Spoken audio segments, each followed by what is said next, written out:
Hi mga ka-Fins! Welcome back to our channel. So, grabe, it's been a while! Napakatagal na natin bago tayo nakapag-upload ulit, no? Grabe. Mga 2 years bago yung huli nating unboxing video. So, yun na nga.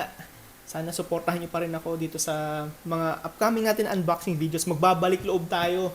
'Di ba? Alam kong na-miss nyo to. At syempre, na-miss ko rin kayo. So, tara. Pero bago ang lahat, please like and subscribe to our channel. And syempre, please click the notification bell para updated kayo sa mga upcoming pa natin na unboxing videos. At syempre sa mga upcoming na vlogs pa natin. So tara, simulan na natin ang unboxing nitong bagong-bago. Ano ba yan? Di ba? Ano ba yan? Syempre, ang bagong-bago na Shimano NextSave 2026 model.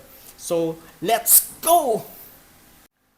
Okay mga ka-Fins, so what we have right now is the Shimano NextSave 2500 HG, C3000 HG, 4000 HG, and the C5000 HG. So, kung mapapansin nyo, merong HG at merong may C. So, ano ba yung HG? So, basically, yung HG is high gear. Sa mga matagal ng fishing here, basically, alam nyo na kung ano ibig sabihin nito. Pero para sa mga bago, ang HG ay high gear. Meaning, mataas o mas mabilis ang retrieval ng line dito sa ganitong klase ng model. Tapos, kung makikita nyo naman dito sa model na to, meron siyang C. So, what is letter C? That means compact. Okay? So, smaller body siya. So, lighter ang mga model na ganito. Smaller compared to other na regular size na 5000 series. Yan. So, tara. Simulan natin simulan natin itong unboxing natin dito sa C3000 HG. Yan. Yan. Okay. So, simulan natin sa box. So, napansin ko, ang box niya is very simple. Plain black with orange text. Yan. At napansin ko lang sa box ng NextSave natin ngayon is medyo, manipis siya. Medyo malambot. Ayan. Yun, oh. So, tara, simulan na natin. Okay. Nice. Meron siyang ganito. May cover siyang ganito ngayon. Yan. Tapos, tanggalin natin to. Meron siyang ganito. And, syempre, manual. Yan. At meron din siyang washers na kasama. Yan. Yan. Ayos, ayos. Now, dito naman sa mismong unit. Yan. So, napansin ko ngayon, medyo iniba nga nila yung design compared to yung previous model na color blue. Parang blue with silver and black ang kulay niya. Ayun, oh, ganda niya, guys.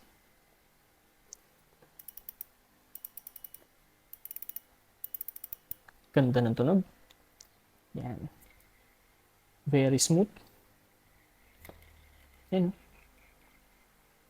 Ayos. Ngayon, guys, ang bagong-bago natin na Shimano NextSave, maraming in-incorporate na bagong features dito. Like yung mga features na pang high-end na model ng Shimano natin. Like yung silent drive, na ang naitutulong ng silent drive is mas tahimik at mas pino ang pag-ikot ng reel natin at mas smooth ang pag-retrieve natin dito. Dahil sa technology na yon. Yan. Tapos yung anti-twist fin. Yan, oh. Pakita natin ng husto. Yan.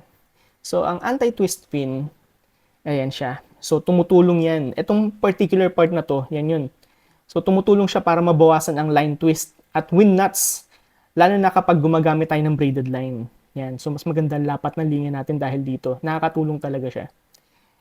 Tapos, G-free body. Yan. Yung pinaka-body ng reel natin na ang naitutulong naman ito ng feature na to ay mas balanse ang pakiramdam habang ginagamit natin ng reel. Dahil mas malapit sa kamay natin ang center of gravity. So, talagang balanse siya. Yan. Ganda. Tapos, syempre, i-add na rin natin ang AR-C spool or Propulsion Line Management System. So, itong spool na to, guys, itong spool nito ay dinesign at nakakatulong para sa mas mahaba at mas maayos na line release sa bawat pagkakas natin. Ayos, ang ganda, oh. So, ang kulay nito ngayon, napansin ko, is parang orange. Tapos, yung spool niya is parang, ang color is parang gunmetal and then yung body niya is black. And then ito, syempre yung mga handle niya and silver accents. Tingnan natin yung loob.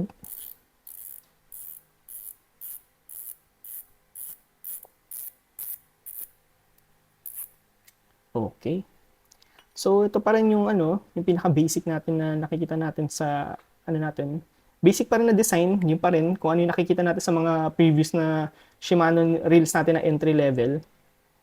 Yan pa rin siya. Yung handle niya, ay yung pinaka-knob niya.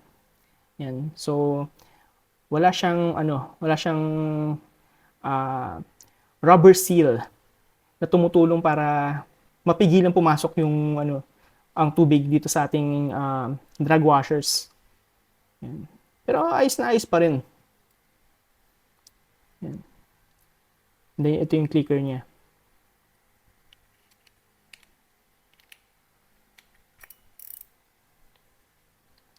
Ay, hindi naman masyadong importante yun.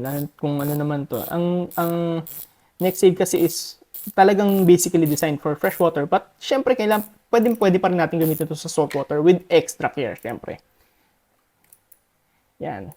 Tapos, syempre, meron siyang instant anti-reverse. Ayan. Ang ganda, oh. Okay. Now, para naman sa gear ratio nito, ang gear ratio niya is 6.2:1. So, ano nga bang ibig sabihin nito? So, 6.2:1, 6.2 turns sa kada isang ikot ng handle natin. For example, ito. Simulan natin siya sa baba. Yan. So, dito siya. Bilangin natin kung ilang beses iikot tong rotor natin sa isang ikot ng handle natin. Okay, start tayo ha. 1, 2, 3, 4, 5, and 6. Diba? Yung isang 360 turn ay 6.2 turns ng ating rotor. Yun ang ibig sabihin nun. So, mas mabilis ang kain ng linya kada retrieve natin. Yan. And then, ang kanyang ang max drag pa nito ng reel natin na 3000 series ay 20 pounds or 9 kilos. So, napakataas nito, guys. So, powerful ng drag niya para sa size niya na ito. And ang weight pala nito, guys, ay 250 grams or 8.8 ounces. So, medyo may weight pero ayos na ayos pa rin gamitin, syempre.